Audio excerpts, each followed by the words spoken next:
ఉపాధి కల్పించాలి.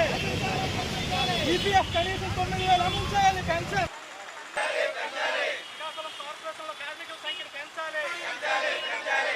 కార్మికులు బకాయి వేతనాలు చెల్లించాలి. కనీస పెన్షన్ 9,000 అమలు చేయాలి. కనీస వేతనం 26,000 అమలు చేయాలి. ఉద్యోగులందరికీ ఉద్యోగాలు కల్పించాలి. విశాఖ స్టీల్ ప్లాంట్ రక్షణకు కేంద్ర ప్రభుత్వం చర్యలు చేపట్టాలి. విశాఖ స్టీల్ ప్లాంట్ రక్షణకు కేంద్రం చర్యలు చేపట్టాలి. జిల్లాలో గ్రానైట్ పరిశ్రమలు తెరిపించాలి. కనీస వేతనం 26,000 అమలు చేయాలి. వేతన కోడ్లను రద్దు చేయాలి. లేబర్ కోడ్ దేశవ్యాప్తంగా ఉన్న centre of Indian trade unions ఇచ్చిన పిలుపులో భాగంగా కేంద్ర కార్మిక సంఘం ఇచ్చిన పిలుపు నేపథ్యంలో ఈరోజు అఖిల భారత కోరికల దినోత్సవం జరుపుకుంటున్నాం. ముఖ్యంగా కేంద్రంలో 3వ దఫా అధికారంలో వచ్చిన బీజేపీ ఈరోజు సంకీర్ణ ప్రభుత్వాన్ని ఏర్పాటు చేసింది. గతంలో 44 కార్మిక చట్టాలని 4 లేబర్ కోడ్లుగా మార్చి కార్మికులకి హాని చేసి అనేక సంస్కరణలు ముందుకు తీసుకొచ్చింది.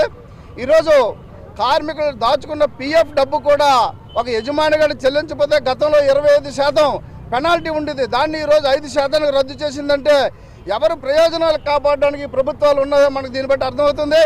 అంతేకాకుండా ఈరోజు రాష్ట్ర ప్రభుత్వం స్కీమ్ వర్కర్స్కి 26,000 రూపాయల కనీస వేతనం కాంట్రాక్ట్ వర్కర్స్ ఇస్తామని వాగ్దానం చేసింది. ఇప్పటికే మీ అందరూ పేపర్ పత్రికలో చూస్తున్నారు. ఒక అంగన్వాడీ కార్యకర్తకి వేధింపులకు గురి చేసి ఆవిడ ఈరోజు హాస్పిటల్ పాలైంది, హార్ట్ అటాక్ గురైంది.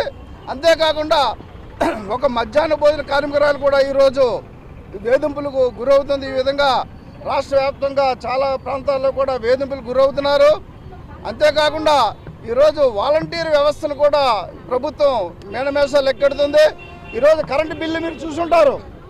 రాష్ట్ర ప్రభుత్వం మేము అధికారంలోకి వస్తే ట్రూ అప్ ఛార్జీలు రద్దు చేస్తామని చెప్తుంది.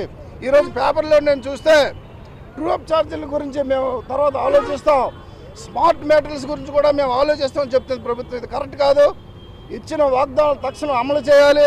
కార్మిక వర్గ ప్రయోజనాలు కాపాడాలి. కనీస వేతనం 26,000 రూపాయలు చెల్లించాలి. అదేవిధంగా 5 ఏళ్ళు కంటిన్యూగా పనిచేసిన కాంట్రాక్ట్ వర్కర్స్ అందరినీ రెగ్యులరైజ్ చేస్తామని చెప్పింది ప్రభుత్వం. ఆ తాలూకు వాగ్దానాలు కూడా ఈరోజు అమలు చేయవలసిన పరిస్థితి రాష్ట్ర కేంద్ర ప్రభుత్వాల మీద ఉంది. ఆ విధంగా ఇచ్చిన వాగ్దానాలు కానీ అమలు చేయకపోతే రానున్న కాలంలో పోరాటాలు తప్ప మరొక మార్గం లేదు.